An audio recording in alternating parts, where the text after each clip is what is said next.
Olá, gente querida do coração verde e amarelo, Jornal Foco do Brasil, compromisso com a verdade. Sou Cleiton Basso, mais uma vez quero saber qual lugar maravilhoso você está assistindo a esta edição, de onde você é, sua cidade, estado, está no Brasil, no exterior. Também participe do chat ao vivo, comente, opine e veja se o sino de notificações está ativado para receber nossas atualizações diárias. Vamos agora às notícias desta edição. O presidente Jair Bolsonaro começou a semana conversando com apoiadores. Um dos assuntos tratados foi sobre a queda histórica de homicídios no Brasil em 2021, alcançando o menor patamar desde 2007, ano em que o Fórum Brasileiro de Segurança Pública passou a coletar dados. Embora seja um número ainda absurdo, não é? Mas a queda foi considerável, queda de 7% em 2021 na comparação com o ano anterior. Com a redução, o número de mortes volta ao patamar de 2019. E o presidente Bolsonaro comentou o assunto. Vira que o número de homicídios por arma de fogo caiu, o menor número histórico, né? A imprensa não fala aqui. Não fala que caiu. Entre outras coisas, a liberação das armas do pessoal de bem. O cara pensa duas vezes antes de fazer uma besteira. Agora, se tivesse aumentado, quem era ocupado? Não, sabe dizer. O presidente Jair Bolsonaro anunciou a Agenda Brasil para Todos, em cerimônia no Palácio do Planalto, juntamente com as ministras Damares Alves, do Ministério da Mulher, da Família e dos Direitos Humanos, e Flávia Arruda, da Secretaria de Governo da Presidência da República. Na cerimônia, foram lançados o Sistema Integrado Nacional de Direitos Humanos, que reúne todas as ações e serviços da pasta disponíveis ao cidadão, o Portal das Organizações da Sociedade Civil, que reúne todas as ações e serviços da pasta também disponíveis ao cidadão, e a Escola Federativa, que agrega conteúdos livres para a capacitação de servidores e agentes políticos municipais. Hoje é um dia muito importante para todos nós. É uma alegria. Uma alegria nós estarmos lançando a Agenda Brasil para Todos. Que sonho!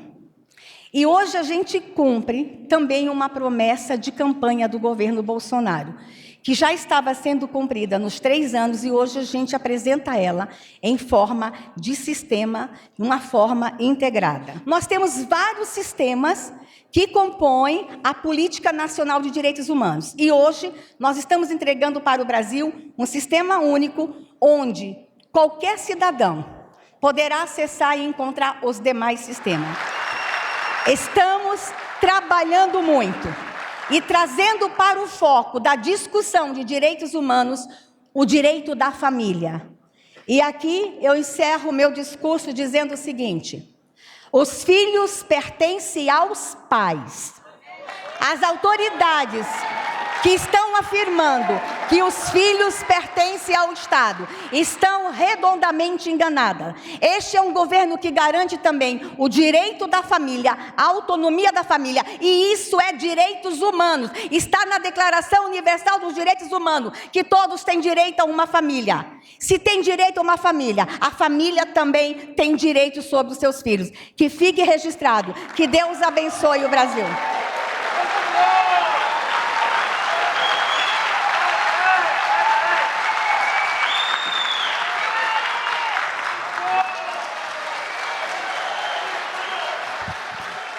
Nós temos que comparar os nossos ministros com aqueles que nos antecederam, para a gente realmente começar a entender o que é esse governo, que nada mais é do que um governo formado de gente, de vocês, para vocês.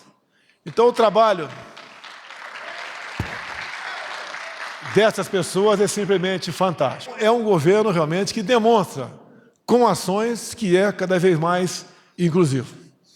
E eu só tenho a agradecer essas pessoas maravilhosas que estão ao nosso lado para servir a todos vocês. Muito obrigado. A rainha do Reino Unido, Rainha Elizabeth, que inclusive está com Covid-19 agora, fez ferver, por isso, o Twitter aqui no Brasil, porque parece que uma das possibilidades consideradas é um medicamento que aqui causou polêmica e teve até a hashtag agora Bolsonaro salvou a rainha, que foi parar nos assuntos do momento do Twitter, você viu? Bem, a Rainha Elizabeth prestou condolências ao Brasil pelas vítimas das fortes chuvas que causaram deslizamentos e enchentes em Petrópolis, na região serrana do Rio de Janeiro. Em comunicado oficial, a rainha afirmou ter recebido com profunda tristeza as notícias. No comunicado real, a Rainha Elizabeth disse ter recebido com profunda tristeza a tragédia, com perdas de vidas causadas por terríveis inundações no Brasil. Meus pensamentos e orações estão com todos aqueles que perderam suas vidas, entes queridos e casas, afirmou ela.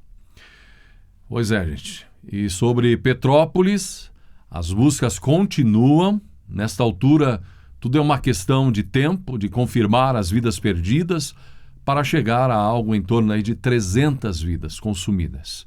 Quantas histórias, quantas famílias, um casal aí que o padre celebrou o casamento há 1 ano e agora o mesmo padre fazendo a cerimônia de despedida do casal. Histórias chocantes. Infelizmente, pagaram com a vida, mais uma vez, o custo de ser brasileiro. E sabe por quê, gente? Sabe por que a indignação que muitas vezes manifesto aqui, tentando ser a sua voz, indignação contra a corrupção, a partir da política, não é? Contra a gastança fácil do dinheiro público, dos nossos impostos. Porque o dinheiro da gastança fácil que banca mordomias políticas, fundos imundos de despesas, milhares de cargos inúteis com altos salários, começando lá nas câmaras de vereadores, indo às assembleias, Câmara dos Deputados, Senado Federal, a Justiça, 100 bilhões por ano de orçamento. Tudo isso consome muito dinheiro nosso, cifras bilionárias, valor que falta ao Poder Executivo para fazer. Porque o dinheiro da corrupção é o dinheiro que falta para fazer o que precisa ser feito também, além do dinheiro da gastança fácil. E todo esse dinheiro é o peso que sentimos por sermos brasileiros. É o peso absurdo dos impostos na conta de luz, de água, peso absurdo dos impostos na gasolina, no diesel, na farmácia, no mercado e em todo lugar. O peso de ser brasileiro, das mães que perdem filhos em acidentes, porque o dinheiro não teve para duplicar uma rodovia, para tapar um buraco, não é? São 2 situações que nós precisamos exterminar aqui. A gastança fácil do dinheiro público em órgãos públicos e a corrupção. E será que agora Datena vai? O Partido Republicanos convidou o apresentador Luiz Datena para se filiar ao partido e se candidatar ao Senado por São Paulo. Sondagens da cúpula partidária foram feitas. O primeiro a sondá-lo foi o deputado Celso Russomano, republicano de São Paulo. Em seguida, ele conversou com o presidente do partido, o Marcos Pereira, e o Marcos esteve, inclusive, com o ministro da Infraestrutura, Tarcísio de Freitas, há poucos dias. Pré-candidato ao governo de São Paulo, com o apoio do presidente Jair Bolsonaro, Tarcísio ainda não sabe a qual partido vai se filiar, mas pode aceitar o convite do Republicanos. O próprio presidente Bolsonaro telefonou para o apresentador Datena e disse que Datena poderia ajudar Tarcísio a se eleger ao governo de São Paulo. Datena confirmou a conversa com Bolsonaro, mas diz que não tomou decisão ainda sobre seu destino político. O Republicanos, por sua vez, deixou o apresentador totalmente à vontade para decidir o que fazer caso se lance candidato pela legenda e que tipo de campanha fazer. Um dia antes de conversar com Bolsonaro, Datena, inclusive, teria recebido, um telefonema do presidente nacional do PDT, o Carlos Lupe, que sondou o apresentador sobre a possibilidade de se candidatar ao governo de São Paulo, apoiando Ciro Gomes à presidência. e falou também sobre a possibilidade de uma candidatura a vice. Por enquanto, é mais um tema caminhando aí no cenário político eleitoral 2022. E a coisa ficou feia para a cúpula canadense. Gente, com a pressão do comboio da liberdade, você viu? Muitos comentários nas redes sociais, nos bate-papos, enfim. Você tem acompanhado essa movimentação por lá, caminhoneiros, enfim.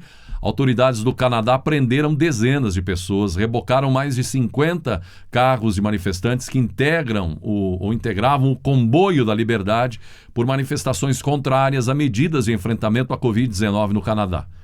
E isso repercutiu mundo afora. Os protestos iniciaram há mais de 3 semanas, tiveram início após o governo do Canadá decidir impor uma quarentena a caminhoneiros canadenses que voltavam dos Estados Unidos e não se imunizaram contra a Covid-19. Diante da situação, eles decidiram iniciar o comboio da liberdade, mostrando toda a força, não é? Causou muito tumulto, transtorno no país, que acabou recebendo o apoio também de outros moradores do país. A medida foi tomada após a aplicação da lei de emergência, essas prisões, não é? Anunciada pelo primeiro-ministro do Canadá, Justin Trudeau, que está, inclusive, sendo muito criticado pela condução ruim da crise. A polícia da capital do Canadá encerrou o protesto dos caminhoneiros no Canadá. Segundo a polícia, depois das prisões, a operação para encerrar os atos resultou em 191 pessoas detidas. A corporação ainda apresentou acusações contra 103 delas e, além disso, 76 veículos foram rebocados pelos agentes de segurança. Steve Bell, chefe de polícia da capital do Canadá, informou que a polícia vai continuar no centro da cidade para garantir que ninguém volte a ocupar as ruas. Mas a coisa ficou tão feia por lá que beirou até um estado de sítio na capital canadense. E falando em coisa ficando feia, será que é guerra mesmo agora? Viu que o presidente russo Vladimir Putin assinou decreto reconhecendo 2 regiões do leste da Ucrânia como independentes? Com a medida, Donetsk e Luhansk não serão mais reconhecidas como territórios ucranianos, o que abre espaço para a livre movimentação de tropas russas em direção à capital ucraniana, Kiev. Em outras palavras, praticamente é um anúncio de invasão, não é? Em discurso, Putin afirmou que o governo ucraniano não cumpriu promessas de cessar-fogo. Preciso tomar uma decisão que já deveria ter tomado. Reconhecer a independência, disse Putin em rede nacional em relação aos 2 territórios. Durante a fala, Putin acusou a Ucrânia de bombardear áreas civis e matar moradores das áreas separatistas. A Rússia fez tudo o que podia para manter a integridade territorial da Ucrânia, mas foi tudo em vão, declarou Putin. Ainda pouco antes, os Estados Unidos haviam proposto uma nova rodada de negociações de paz com a Rússia em um encontro de presidentes. A condição imposta pelo presidente Joe Biden, no entanto, não foi cumprida pela Rússia. Entre os termos do acordo, a não invasão de território ucraniano, o que agora, com isso, certamente se concretiza, não é? Na prática, a medida deve ser ratificada ainda, a decisão de Putin deve ser ratificada pelo parlamento russo em breve. Mas isso sugere ação militar, não é? Invasão. A União Europeia já prepara sanções econômicas que deverão ser anunciadas em breve contra a Rússia. Quer dizer, é um tipo de guerra que já começou, na verdade, mesmo que não da forma anunciada por Biden. Hoje em dia, as inteligências de cada país, os países dispostos a guerrear, atacar ou defender, as potências, eles têm mapeado em tempo real tudo, visto do alto, satélite, GPS, enfim, filmagem, foto, tudo o que você imaginar. O que Biden e os poderosos da União Europeia veem é o que de fato está acontecendo no ar e no solo russo. Não precisa mais nada do que vimos na Guerra Fria para descobrir mistérios, não é? Tropas andando aqui e lá, enfim. Por isso as tentativas de se antecipar aos passos russos para tentar mudar as intenções ou justificar outros cenários. Isso já aconteceu antes, com a crise da Crimeia em 2014. Tem tudo para se repetir de forma muito parecida agora. Agora, para quem não sabe, A Ucrânia, gente, não é qualquer território, não é qualquer lugarzinho. Não estamos falando de um paizinho qualquer. É um dos maiores produtores de grãos do mundo, a Ucrânia. Algumas das melhores terras do mundo estão na Ucrânia. Tecnologia de ponta. Um exército interessante, embora não páreo para a potência russa, mas tem força. Um país de mais de 40 milhões de habitantes. Olha, gente, nós estamos falando aí de uma potência, a Ucrânia. País moderno, não é? Um povo trabalhador, estudado. Então os interesses são gigantes. Envolve gasoduto, envolve gás, envolve grãos, envolve alimento, envolve a China, não é? Envolve o fornecimento de alimento para o mundo. Nós estamos falando de um país, a Ucrânia, que tem condições de competir com o Brasil em termos de produção de grãos. Então não é qualquer coisa. E até nessa história toda, o Brasil precisa ficar, olho vivo, olho aberto, hein? Porque o mundo está mudando rapidamente, é uma nova configuração de potência, de direção, e se o Brasil não tomar jeito, de fato, aí, as autoridades, não é? Começando no Senado e na Câmara dos Deputados, daqui a pouco, por enquanto o presidente Bolsonaro tem segurado o braço, mostrado firmeza, enfim, e tal, mas muita gente pateteando literalmente no nosso país, daqui a pouco a água bate na bunda e a coisa fica feia para cá também. Vimos que nomes para vice de Bolsonaro estão sendo sondados, analisados, não é? Estudados aí, mas que no fim é Bolsonaro mesmo que vai bater o martelo. Ainda não há um nome definido, mas as especulações são livres. Vimos que circulou o nome do ministro do Turismo, Gilson Machado, não é? Como uma possibilidade. Gilson, que viu seu ministério agora ver um crescimento significativo do turismo em 2021, de mais de 12%, a área turística no Brasil cresceu. Um número bem interessante, não é? Mesmo com o problema da pandemia. E a possibilidade aí de Gilson ser candidato a vice na chapa com Bolsonaro foi o suficiente para o nome dele ser questionado já. Mas ele não deixou barato, você viu? O ministro do Turismo, Gilson Machado Neto, usou as redes sociais para criticar o jornalista Ricardo Noblat, um crítico ao governo Bolsonaro, né, por uma postagem feita por Noblat no seu blog, em que diz no título que só pode ser piada um sanfoneiro nordestino para vice de Bolsonaro. Isso aí escreveu Noblat. No Twitter, o ministro do Turismo foi além e disse ser sanfoneiro nordestino com muito orgulho e que não é lambe-botas de europeu, presidiário e cachaceiro. Gilson Machado também afirmou ser lamentável parte da imprensa dar guarida a esse tipo de jornalismo e completou dizendo: somos um só povo. A publicação de Noblat também foi duramente criticada pelo deputado federal Eduardo Bolsonaro. Esse é o tipo de pessoa que diz que Bolsonaro é preconceituoso? Qual o problema em ser nordestino e sanfoneiro? Isso desqualifica alguém para o trabalho? Se o senhor trabalhasse, não teria tempo para destilar esse ódio contra nordestinos e músicos, escreveu no Twitter Eduardo Bolsonaro. O assunto foi parar nos temas mais comentados do Twitter. Visando amenizar a polêmica, Noblat já havia dito não ter absolutamente nada contra os sanfoneiros, muito menos nordestinos. Ele cita inclusive que sua esposa tocava sanfona e que ele mesmo é um nordestino. A intenção seria questionar a capacidade de Gilson Machado de ser um vice-presidente da República. De acordo com ele, Machado não teria votos para sequer se eleger deputado federal por seu estado, Pernambuco. Foi o que disse Noblat.